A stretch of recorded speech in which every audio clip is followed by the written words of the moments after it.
Hey, happy Tuesday. Happy book review day.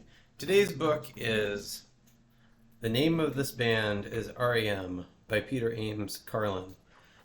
This was an audiobook I listened to on a flight I had, so I'm just kind of getting caught up on some reviews here. But my friend Anthony always, sorry, the cats are freaking out. My friend Anthony always does a rock book over the summer. And I never thought about doing that until he pointed that out a number of years ago. And now I just kind of incorporate those into my reading in general. Because I do enjoy a good book about a band I enjoy or a musician. And they have kind of a different feel from the other books you read. So anyway, this one obviously is about the band R.E.M. And a lot of the reviews say it is a fan's eye view, which I think is actually a really fair way of depicting the book. It is, you do get insight into each of the musicians. You get kind of some of the childhood stories and band formation stories and those kind of things from their perspectives.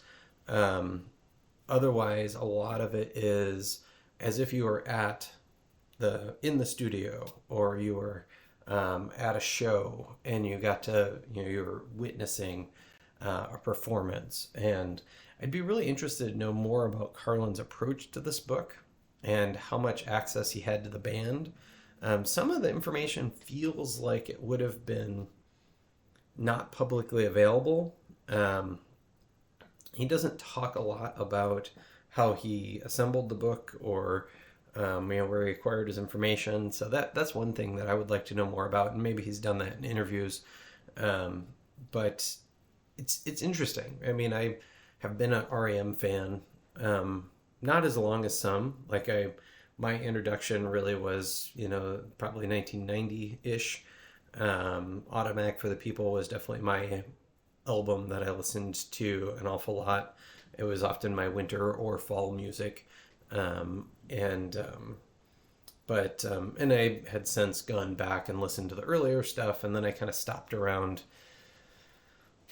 I did listen to all the newer albums as well, but Monster and Automatic for the People were probably the two that were most formative during my music listening, and so there was a lot about those two in the book, which I enjoyed. There was a lot of the early stuff, which I always enjoy knowing, like, what were those people like, and what was the moment like that brought them together?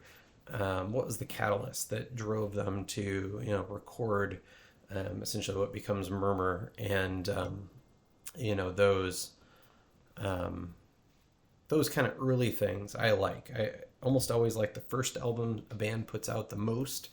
It kind of slows down as time goes on. But I don't find that to be the case with R.E.M. because it felt like they were always kind of reinventing themselves. And Carlin definitely does a really good job of that. If you already know a lot about the band, I think you'd learn more in this still.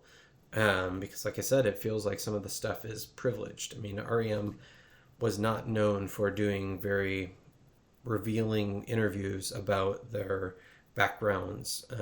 They were a very private band, despite being very public in Georgia. And so I learned a lot about them. It made me want to go back and re-listen to their discography, because there definitely were some songs that were talked about and albums that I didn't remember as well.